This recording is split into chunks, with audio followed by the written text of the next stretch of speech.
I guess I was lucky. Good looking too.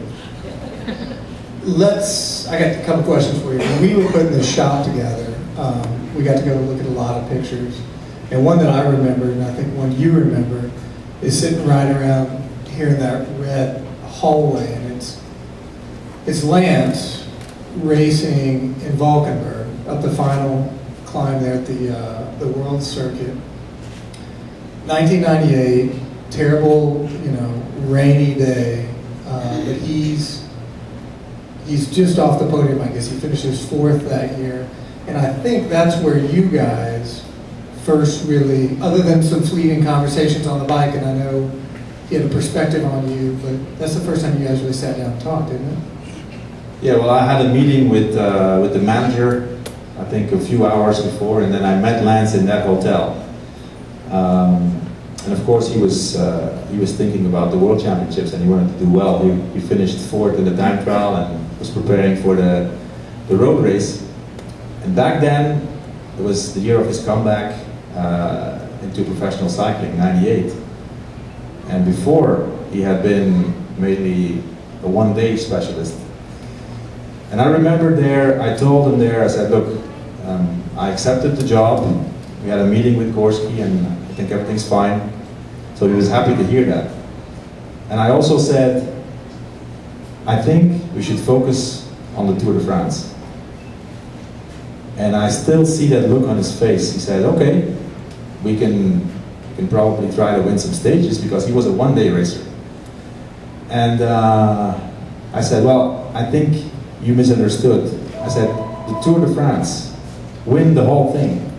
The Champs-Élysées, yellow jersey. And I thought, and I saw his face, and it looked like he thought I was crazy.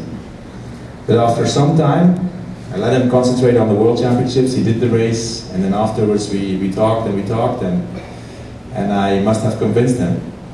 And he believed in the plan I had, and actually that was the most difficult part of my job, convincing him to focus on the Tour. And once he strongly believed in that, the rest was basically not so difficult anymore. That was a very, very important moment in, I would say, in cycling history. That meeting with Lance in that hotel in Valkenburg. And you've raced with him at that time, so he's been in the European peloton for about 5 years. He's been sick, he's come back, he did the Great Vuelta, he did well at the Worlds, won some other races that summer, but what made you really think this guy could win the Tour de France? Especially given his sort of image prior to being sick as a cyclist. Yeah, I remember when Lance turned professional was in 1992, and I was there at his first race in San Sebastian. And we all had heard about him and how good he was and how much power he had and how he was going to crush us, the Europeans.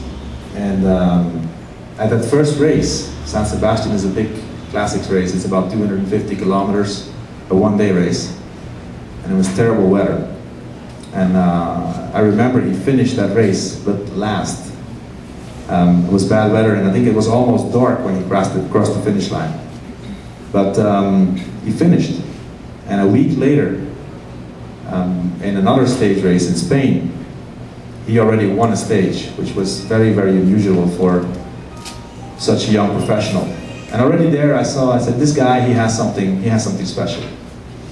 And then in a few other races, I just saw certain things in him. I was the rider who was trying to study my rivals in order to try to beat him later. And I really saw some characteristics of him. He was able to spin the leg sometimes, but not always. So, I mean, there was no doubt about his potential. But especially that 4th place in the Tour of Spain after his comeback was for me really the sign that he could do it. It was a 3-week stage race, Tour of Spain. He was not prepared for it. He finished 4th. So I said, if that guy is focused and he's prepared, and we do everything we have to do in preparation for the Tour, we have nothing to lose. We might as well win it. And since then, it happened 7 times. Right the book.